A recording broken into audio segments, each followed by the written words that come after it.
Bon matin tout le monde, bienvenue dans On jase de chasse, de pêche, de plein air avec moi-même Steph Monette. Eh bien ce matin, je dois vous dire que je suis en beau 5 crème parce que j'ai été barré sur Facebook.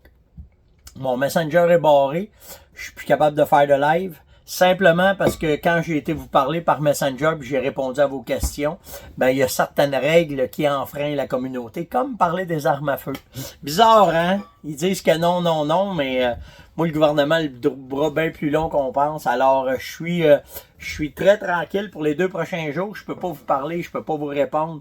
Le seul moyen qu'on a, c'est par steph.onjase@fermonette.com si vous avez des questions.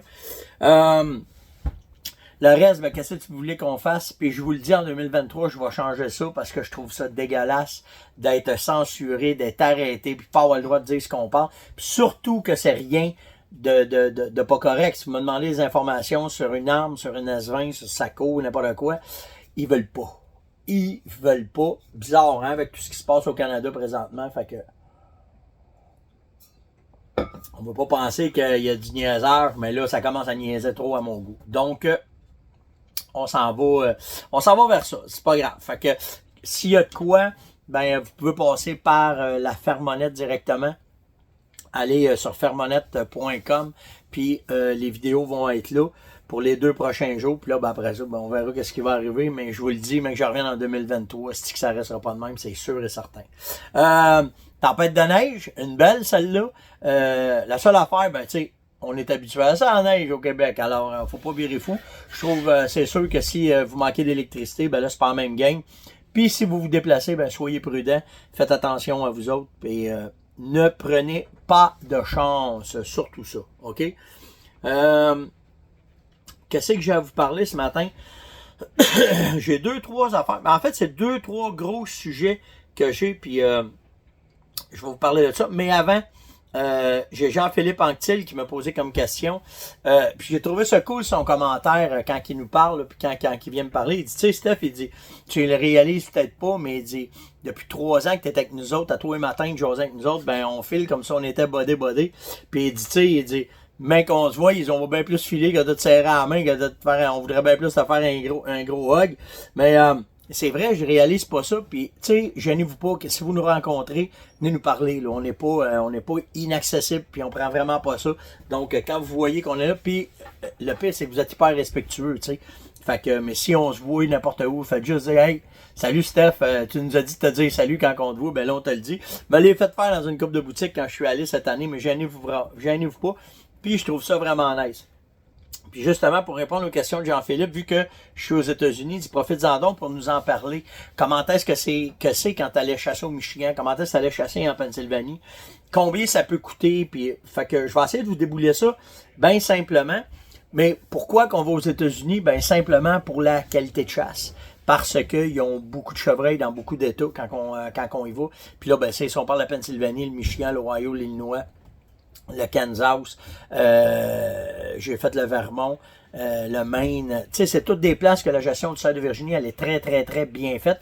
By the way, hier, quand je suis allé chercher Caroline, hier soir, Caron est arrivé à l'aéroport, puis je suis allé la chercher. On doit avoir vu sur le long de la route 20-30 chevreuils qui étaient sur le bord ici en Floride, du white tail, là, ben correct. Fait qu'on dirait que la population commence à augmenter, mais j'en ai jamais vu tant que ça. Probablement aussi, peut-être c'était peut-être un bon soir parce que ça sortait, mais vraiment intéressant. Donc, ben, quand on va aux États-Unis, c'est vraiment pour la qualité de la chasse.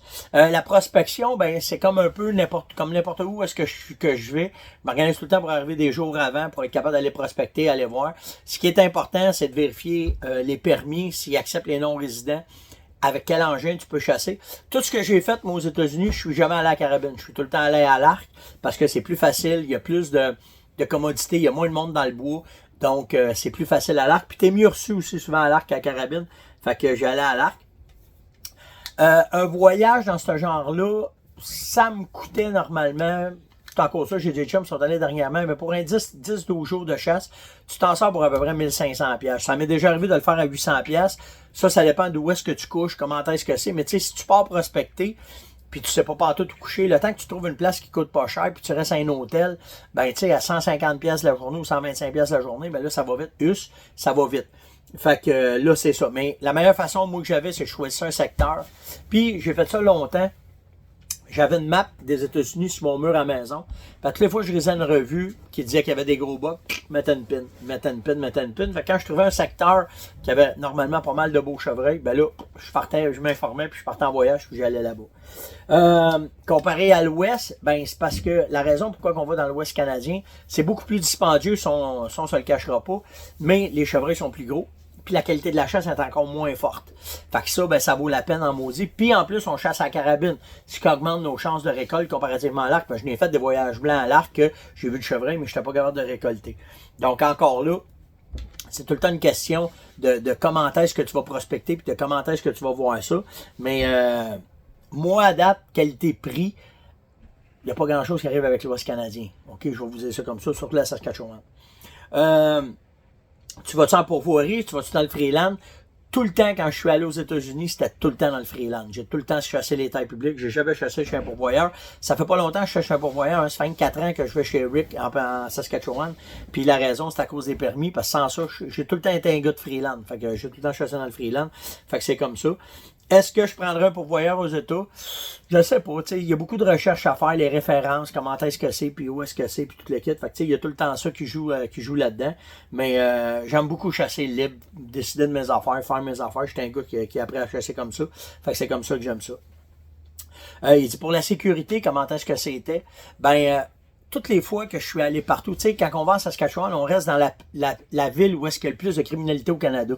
Tu sais, ça dépend comment est-ce que t'es, puis tu sais, pas prendre de chance. Tu sais, hier, quand je suis allé chercher Caroline, j'étais en Floride, puis j'ai passé par des petits chemins en entour, là, ou pas passé par les grandes autoroutes. Puis 2 fois, je suis allé pour me chercher de quoi manger, puis quand je me suis stationné, ça filait pas bien, tu sais, je filais pas bien la place. Fait que dans ce temps-là, je niaise pas, je change de place, puis je m'en vais. J'y vais bien gros avec mon feeling. Pas overrate, mais tu sais, ça me tente pas, là, de me taper sa gueule aux États, ça me tente pas, là. Fait que tu sais, puis, je vais vous conter une anecdote. À un moment donné, je chassais en Illinois, puis les gars avec qui je chassais là-bas, j'avais été là bien longtemps, j'étais avec Sam, puis j'avais chassé là 18 jours, certains. Puis, à un moment donné, on manquait de linge. Fait que ça, dans ce temps-là, ce que tu fais, tu trouves une buanderie, puis tu vas laver ton linge. Puis, fait que je demande au gars avec qui je chasse, l'Américain, où est-ce que je suis là-bas. Puis je dis, tu me plaît, je peux aller laver mon linge. Oh, ouais, il dit, il y a des laundries là-bas. Puis il dit, tu peux aller là-bas. Bon, parfait. Fait que je commence à prendre mon linge. Ah, il dit, attends, avant que tu ailles là-bas, il dit, m'a donné de quoi, tu sais. Bon, OK. Fait que, il arrive avec 2 caisses, met ça sur la table, rouvre ça, sort 2 9 mm, met 2 clips dedans, puis il me les donne. Il dit, mets ça dans tes culottes au cas où. Au cas où.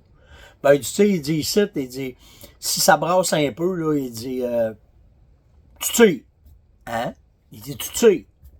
Tu te fous, toi, Chris? Je vois, non, je ne dirais pas du monde si vous lavez mon linge. Oh, il dit, c'est de même. Ben, j'ai dit, moi, Gabin, qu'est-ce que je vais faire? Parce que j'avais fait, j'avais été me louer une chambre d'hôtel au Holiday Inn un soir. Ça avait coûté 100$. J'avais lavé mon linge à l'hôtel, puis j'étais revenu après ça, puis j'avais fait, tu sais. Fait que, tu sais, au cowboy, là, si j'ai pas de tag, je ne serais pas dessus vraiment pas. Fait que, tu sais, c'est toujours une question de jugement, de recherche. Puis, tu sais, si, admettons, vous décidez d'aller aux États-Unis, vous décidez de faire le quoi, vous avez besoin d'aide, gênez-vous pas, ça va me faire plaisir d'essayer de vous enligner du mieux que je peux. Mais ça a tout le temps été de la façon que j'ai travaillé quand je suis allé aux États-Unis chasser là-bas. Mais la qualité de la chasse, tu sais, au Michigan, là, à l'époque, là, ça a tombé, tu sais, des années 2008-2009, quand il y a eu beaucoup de neige. Mais même, je pense au Michigan, c'était avant ça. Il y avait eu des gros hivers, puis il avait perdu 80% du cheptel au nord où est-ce qu'on était. Mais des soirs, là, parce que tu as des places aux États-Unis, tu peux aller te promener le soir avec des spots, pour aller voir qu'est-ce qu'il y a, puis tu prospectes de même. Puis, tu sais, j'ai déjà vu là, 300, 400, 500 chevreuils d'une veillée. Là, c'était hallucinant le chevreuil qu'il y avait là-bas. Fait que, tu sais, il faut juste que tu fasses tes recherches, tu fasses tes devoirs, comme on dit chez nous. Tu vas faire les voyages blancs, tu récolteras pas, mais il y en a d'autres fois, tu vas y aller, puis ça va être écœurant, puis tu vas faire une chasse de la mort. Fait que c'est un peu comme ça. C'est que j'ai oublié de marquer son nom. C'est Martin. Martin me demande, il dit, Stéphane, il dit, as-tu remarqué que des fois, tu vas en chasse, tu rentres dans le bois, puis il dit, t'entends pas un oiseau, pas un écureuil, pas rien. Il dit, c'est mort comme si rien n'était, puis il y a d'autres journées, ça roule au bout, puis c'est fou. Ben oui, on appelle ça des journées d'aide, des journées où est-ce que ça bouge pas. Puis bien souvent, dans ce temps-là, tu verras peut-être même pas de poils aussi. C'est des phénomènes souvent dans le milieu de tout, quand la pression est égale depuis un bout de temps, où est-ce qu'il n'y a pas de tempête qui arrive, qu'il n'y a pas rien qui bouge, qu'il n'y a pas rien qui se fait, qu'on est dans la Lune, tu sais, quand t'es dans le dernier petit bout de la Lune, puis le dernier petit sortant de la Lune, souvent ça arrive, il n'y a rien à faire avec ça. Oui, j'ai remarqué ça souvent, puis c'est une des raisons, quand je suis assis, puis je chasse, j'écoute, puis des fois je me dis, ah, ça bougera pas aujourd'hui, puis comme de fait, souvent ça bouge pas. Mais oui, je l'ai remarqué, puis oui, ça fait partie de la game, mais c'est une excellente observation, puis ça fait partie de ça, ça fait partie de nos observations, puis d'apprendre à vivre avec ce genre de situation-là. J'ai Alain qui m'a demandé, ça t'es-tu déjà arrivé de tirer un orignal, puis relever? Ouais, ça m'est déjà arrivé. Moi, j'ai tout le temps eu comme principe, j'aime mieux 3 quartiers à terre que 4 qui courent. OK, on part avec ça. Puis, souvent, quand tu fais un tir comme ça, c'est un tir de 2 places. C'est soit un tir d'apophyse, un tir de colonne vertébrale trop haut, tu n'as pas cassé la colonne, ou ta carabine n'est pas assez forte, ou bien un tir de panache. Fait que ça le knock down, il écrase, ouh, je suis super content, tu te tournes la tête, il est relevé, puis il redécolle. Fait que quand ça arrive, OK, surtout un orignal. Un chevreuil, ça m'est arrivé que ça a relevé, OK, mais bien moins qu'un orignal. Mais quand ça arrive, tu tires, ça drop. Dans ta tête, il faut tout de suite que tu t'en mettes un autre, tu te prépares, tu montes dessus, puis s'il relève, tang, tang, tang. Tu tires jusqu'à temps que ça arrête de bouger. Je vous le dis, parce que là, quand tu le drops une fois, puis qu'il relève, l'adrénaline est au fond. OK? Fait que là, ben, ça prend du plomb pour le breaker, puis ça prend des balles pour arrêter ça. Fait que, une affaire qui est sûre, c'est qu'il faut tout le temps que vous soyez prête pour la deuxième balle.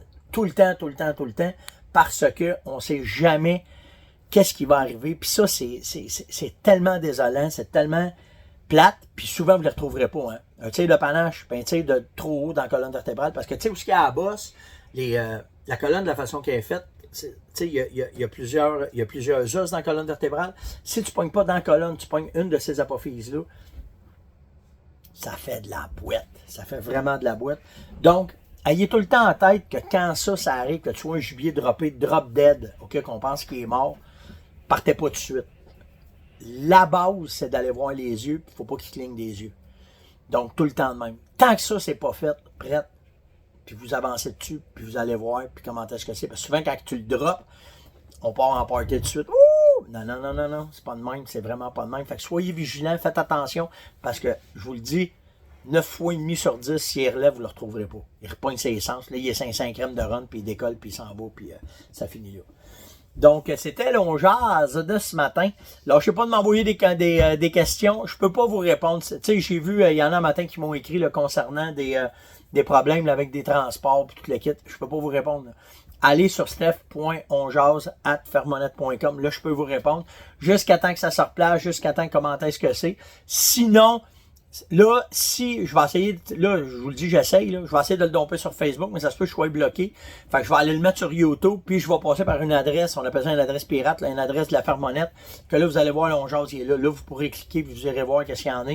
Mais on en a pour 2 jours. Puis après ça, je vous le dis, là, en 2023, ils contrôleront pas ce qu'on dit, puis ils contrôleront pas le plaisir qu'on a d'échanger quand on est des personnes honnêtes, quand on fait de quoi tout est correct. Il y en a des chouclaques de bédon qui n'aiment pas ça. Fait que je t'en hostie à matin. Vous autres, ça me met vraiment fâché. Donc, on va s'organiser pour changer ça. Passez une excellente journée. Faites attention à vous autres. Likez, partagez, invitez, surtout commentez. Puis venez me poser des questions sur steph.onjazz@fermonette.com. Ciao tout le monde.